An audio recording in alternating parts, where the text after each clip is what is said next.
Salam damai sejahtera Tuhan kita Yesus Kristus menyertai kita semua. Semoga kita semua dalam keadaan sehat walafiat, diberkati Tuhan, dan semoga segala usaha rencana baik kita dapat berjalan dengan baik hari ini. Saudara-saudari yang dikasihi Tuhan, kita berjumpa kembali dalam renungan harian Santapan Jiwaku. Hari ini saya ingin sekali lagi mengajak kita semua untuk mendengarkan firman Tuhan, dan kita boleh merenungkannya di rumah kita masing-masing ataupun di tempat kerja kita, sehingga sabda Tuhan benar-benar hari ini hadir dalam kehidupan kita.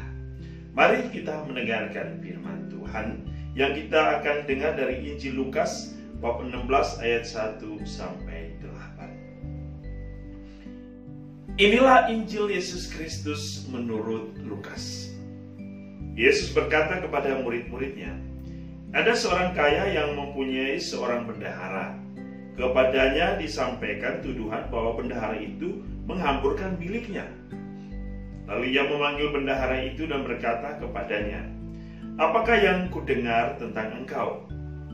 Berilah pertanggungjawaban atas urusanmu, sebab engkau tidak boleh lagi bekerja sebagai bendahara. Kata bendahara itu dalam hatinya, apakah yang harus aku perbuat? Tuanku memecat aku dari jabatanku sebagai bendahara. Mencangkul, aku tidak dapat. Mengemis, aku malu.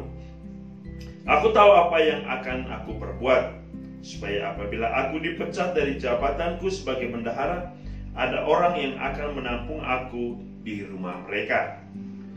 Lalu ia memanggil seorang demi seorang yang berhutang kepada tuannya. Katanya kepada yang pertama, berapakah hutangmu kepada tuanku? Jawab orang itu, 100 tempayan minyak.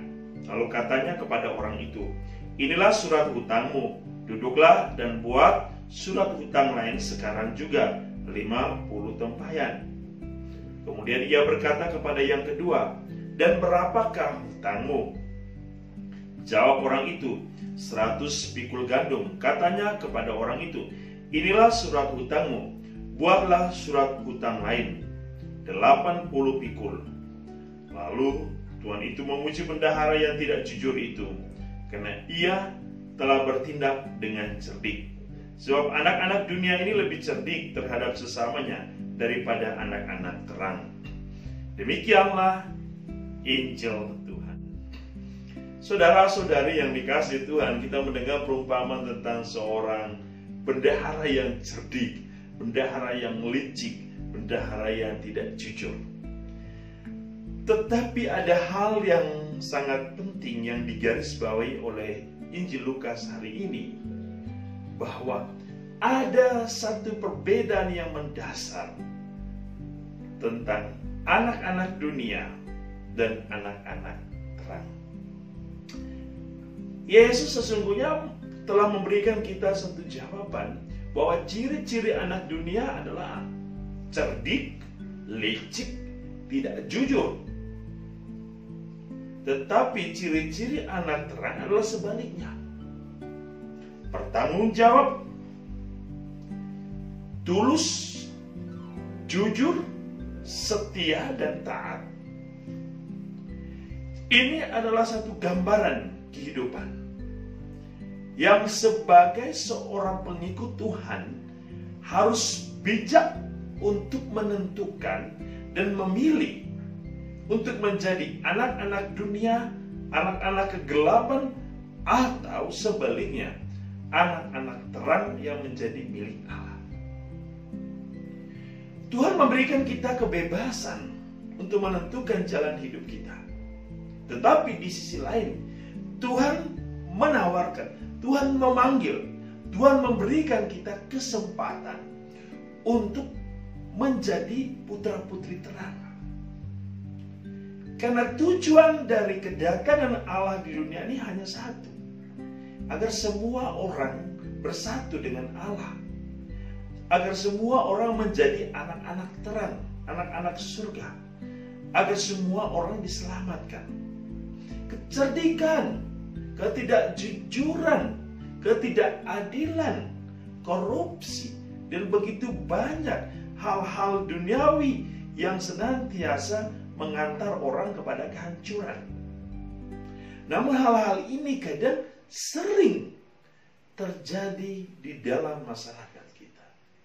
Bahkan banyak orang berulang kali terbuai untuk melakukan hal yang sama. Tuhan hari ini mengundang kita dan juga mau mengajak kita semua, jadilah anak-anak terang.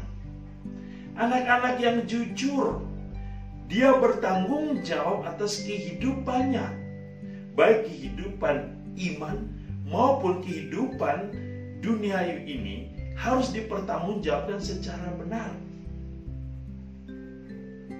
Saudara-saudari, kita semua yang telah mengimani Allah, menyebut diri kita sebagai pengikut Tuhan, harus terus merefleksi dan bertanya kepada diri kita, siapakah aku ini? Di manakah aku ini? Apakah menjadi anak terang atau anak dunia yang penuh kegelapan? Apakah hidupku sungguh sejalan dengan kehendak Allah atau sebaliknya? Apakah saya telah bertanggung jawab terhadap panggilan hidup saya dan setiap tugas yang Allah berikan kepada saya? Marilah saudara-saudari, jadilah seorang pengikut Kristus yang sejati, yang bijak untuk menentukan keputusan-keputusan yang benar dalam hidupnya sesuai dengan kehendak Allah sendiri. Tuhan memberkati kita semua dengan segala kelimpahan berkat-Nya dalam nama Bapa, Putra, dan Roh Kudus.